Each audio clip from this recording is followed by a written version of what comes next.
当父母眼睁睁看着儿子被虐待致死，这是一种怎样的绝望？身为父母，最强烈的想法一定是复仇。可是，如果施虐者不是一个人，而是一个国家，该怎么办？如果这个国家还是全世界最强权、最封闭的那个国家——朝鲜，大多数人肯定心灰意冷。一对美国夫妇却明知山有虎，偏向虎山行。他们的爱子在朝鲜遇害，为了讨一个说法，父母二人悍然向一国开战。让我们一起走进今天的案件，为儿子与国为敌。莫看见面平如镜，要看水底万丈深。欢迎来到解密日记，我是超人。今天为大家带来的案件发生在美国俄亥俄州辛辛那提一个非常富裕的家庭。父亲弗雷德·瓦姆比尔是一家金属加工公司的董事长，由于多年来经营有道，发展迅速，他的企业还曾登上2015年的美国福布斯，是一个知名的企业家。他与妻子温迪共育有3个孩子，大儿子奥托，二儿子奥斯汀，小女儿格雷塔，一家人十分幸福。而案件还要从他们的大儿子奥托讲起。奥托1994年12月12日出生，由于家庭条件极好，奥托从出生开始就顺风顺水，可以说奥托从来都没有经历过苦日子，物质与精神生活都极其富裕。他聪明热情，学业拔尖，17岁那年以优异的成绩被弗吉尼亚大学录取，主修商学和经济学双学位，还曾到伦敦的政治经济学院学习。老师同学对奥托的评价都很高，老师说他是天生的领袖，同学则认为奥托是一个对世界充满好奇、喜欢挑战、非常有思想的人。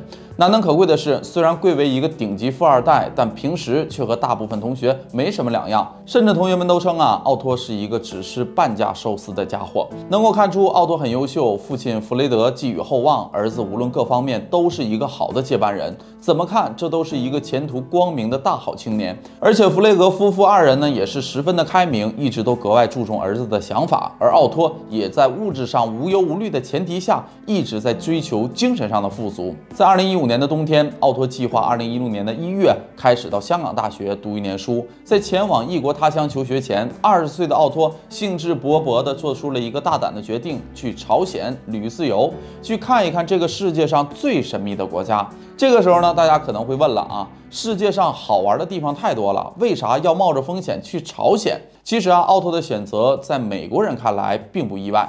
西方崇尚探险，越是危险就越富有浪漫主义气息。在美国青年的眼中，朝鲜是一个非常特殊的国家，它的封闭、它的独特都能激起年轻人对它无穷的好奇心。从奥托所报名的旅游团的广告语就可见一斑：这趟旅程，你的父母不希望你去。至于可能遇到的危险，对于这些温室里成长的年轻人来说，似乎像是书本上的传说一样，根本就不会发生。就这样，在2015年的12月29日，奥托踏上了前往朝鲜之路，但他不会知道，就是这趟旅程中的一个小小的插曲，让他身陷囹圄，最终夺去了他的生命。那么旅途中到底发生了什么呢？奥托的这次朝鲜旅行一共是5天，从2015年的12月29日到2016年的1月2日。旅行团呢，包括奥托一共是11个美国年轻人。一行先是到了北京，随后飞往朝鲜的首都平壤。终于来到了世界上最封闭、最神秘的国家，这让这一群年轻人他们非常的激动，好奇地观察着朝鲜的景物，在雪地上孩子们玩耍，在金日成广场合影，一起品尝朝鲜的美食。整个旅程呢都非常开心。在12月31日晚，奥托与团友一起在金日成广场玩耍，迎接新年。意犹未尽的他们，在回到下榻的羊角岛饭店后继续喝酒。2016年的1月1日，新年的第一天凌晨，奥托悄悄地来到了饭店内的员工专属的楼层，想要将一张印有“让我们强烈拥护金正恩将军的爱国情怀”这样的一个标语的海报撕下来带走。结果呢，被酒店的监控拍了下来。2016年的1月2日，旅行团结束了为期5天的行程，准备离开朝鲜时，机场却来了几个不速之客，将奥托逮捕了。奥托不会想到，仅仅是撕扯条幅这样的做法，在朝鲜竟是重罪。他的冒失举动给他招来了杀身之祸。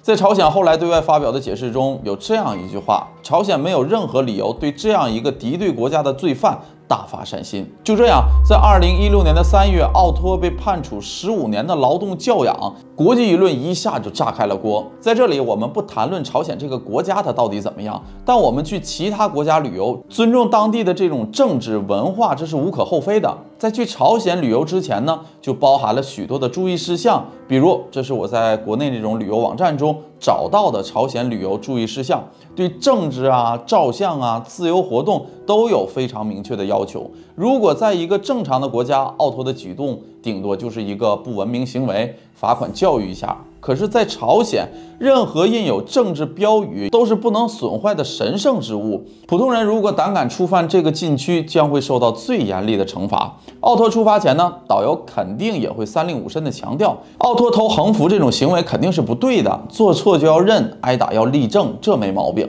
但是，仅仅因为奥托这种行为就判他15年刑期，罪责实在是太大了。换做我们一样接受不了。奥托的父母更是心急如焚。他们从得知儿子被捕开始就没有睡过一个安稳觉，四处的奔走，想要美国政府出面协调，想着把奥托救回来。I entirely beg you, people and government of the DPR Korea, for your forgiveness. Please, I have made the worst mistake of my life, but please, I never should have allowed myself to be allured by the United States administration to commit a crime in this country. 可是奥托的运气实在是太差了。当时是奥巴马政府和朝鲜的关系非常糟糕，朝鲜根本就不给面子。直到2017年的1月，特朗普上台了，才开始改善和朝鲜的关系。弗雷德夫妇呢，看到了新的希望，经过多方的协调，在2017年的6月13日。被囚禁了17个月的奥托才终于被释放回到美国。但是呢，等待弗雷德夫妇的却是更大的绝望。回来的奥托已经脑死亡，变成了植物人，并在回国的7天之后离世了。一个22岁的年轻人，他生龙活虎，1.8米的美国小伙，在被朝鲜关了17个月后，回到家就变成了植物人，还没几天就去世了。这让很多心地善良的人，尤其是奥托的父母，根本接受不了。奥托这17个月到底经历了什么？怎么样的酷刑能把一个聪明健康的青年活活折腾成这样？弗雷德夫妇一定要为儿子复仇。不过，说起来容易，做起来实在是太难了。你再有钱又如何？凭什么和一个国家对抗？指望国家出面主持公道，这得需要多高的权势才能做到？但弗雷德夫妇没有灰心，哪怕单枪匹马，他们也要让朝鲜付出应有的代价。令人震惊的是，他们竟然真的做到了。事发之后弗雷德就开始为儿子的离世奔走，散尽家财，寻找法律上的帮助。这种努力呢，也得到了应有的回报。2017年的7月，美国政府宣布，自2017年的9月1日起，美国游客将禁止访问朝鲜。原因之一就是奥托的离奇死亡。2017年的10月24日，美国众议院通过了一项以奥托命名的法案，加强对朝鲜的制裁，向任何与朝鲜有贸易或投资的个人或实体实施制裁。2018年12月24日，华盛顿特区法院判决，朝鲜应该向弗雷德夫妇支付5.01亿美元的赔偿金。这看起来大快人心，其实根本没什么用。不能被强制执行的判决书和废纸没有什么两样朝鲜政府根本就不会买账。然而，弗雷德夫妇的杀招还在后面。朝鲜不是不掏钱吗？我们也没办法跑到朝鲜去要钱。不过，朝鲜在海外还有很多资产，这里面就有文章可做了。弗雷德夫妇先是从美国国内下手追查朝鲜的资产。夫妇这一家就是一个普通商人，固然不是什么手眼通天的大人物，但是奥托的遭遇得到了很多美国人的同情，政界商界都有人愿意伸出援手。经过2年的调查，很快夫妇俩拿到了第一笔赔偿金。这笔钱呢，来自于一艘被扣押的朝鲜货轮。经过美国法院的裁决，这艘轮船的拍卖款充作赔偿金，补偿给弗雷德夫妇。除了固定的资产，夫妻俩还瞄准了朝鲜的银行账户。虽然朝鲜是一个封闭的国家，但是老金子在海外依然有着大量的存款。毕竟朝鲜也需要从海外购买一些必需品，这些账户呢不是对外公开的，一般人呢根本查不到。弗雷德夫妇锲而不舍，而他们的犹太人血统则为追查提供了更多的便利。他们在全世界犹太人关系网的协助下彻查朝鲜的资产。夫妇俩陆续挖掘出朝鲜在美国3家银行的资产，包括摩根大通拥有1757万美元。富国银行拥有301万美元，和纽约梅隆银行拥有321万美元，总计2379万美元的朝鲜秘密资产。根据之前的先例，这笔钱很可能被再次充作赔偿金，用来补偿朝鲜人权侵害案件中的受害者。朝鲜此时想必已经焦头烂额了，但更令朝鲜头疼的是，时间已经过去了将近4年，夫妻俩的复仇之心却没有减弱1分1毫。他们始终思念着儿子，忘记是最大的背叛。让世人记住朝鲜对儿子所做的一切，已经成了他们生命中的全部意义。时至今日，这对夫妇已经成为令朝鲜倍感头疼的人物。然而，赔偿金从来都不是他们的目的，他们的愿望只有一个：为可怜的儿子复仇。I knelt down by his side and I hugged him, and I told him I missed him, and I was so glad that he made it home. 好了，这就是本期解密日记的全部内容。喜欢的朋友记得点个关注，我是超人，我们下期再见，拜拜。